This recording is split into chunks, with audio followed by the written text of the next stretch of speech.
اللهم صل على سيدنا ومولانا محمد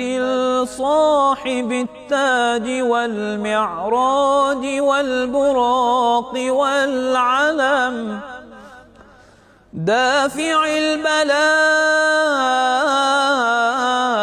والوباء والقحط والمرض والألم اسمه مكتوب مرفوع مشفوع منقوش في اللوح والقلم سيد العرب والعجم جسمه مقدس معطر مطهر منور في البيت والحرم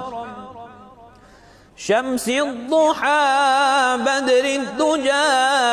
صدر العلا نور الهدى كهف الورى مصباح الظلم جميل الشيم شفيع الأمم صاحب الجود والكرم والله عاصمه وجبريل خادمه والبراق مركبه والمعراج سفره وسدرة المنتهى مقامه وقاب قوسين مطلوبه والمطلوب مقصوده والمقصود موجوده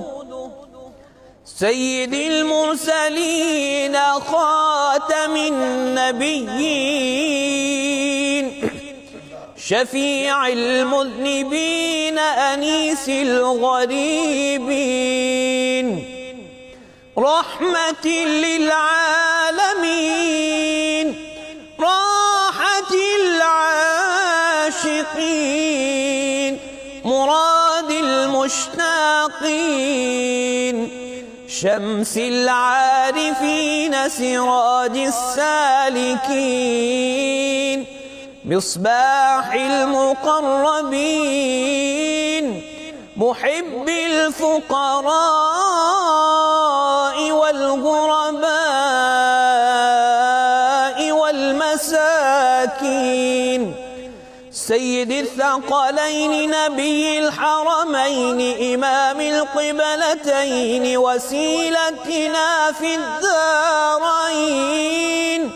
صاحب قاب قوسين محبوب رب المشرقين ورب المغربين جد الحسن والحسين مولانا ومولى الثقلين أبي القاسم محمد بن عبد الله نور من نور الله يا أيها المشتاقون بنور جماله صلوا عليه وآله وأصحابه وسلموا تسليما.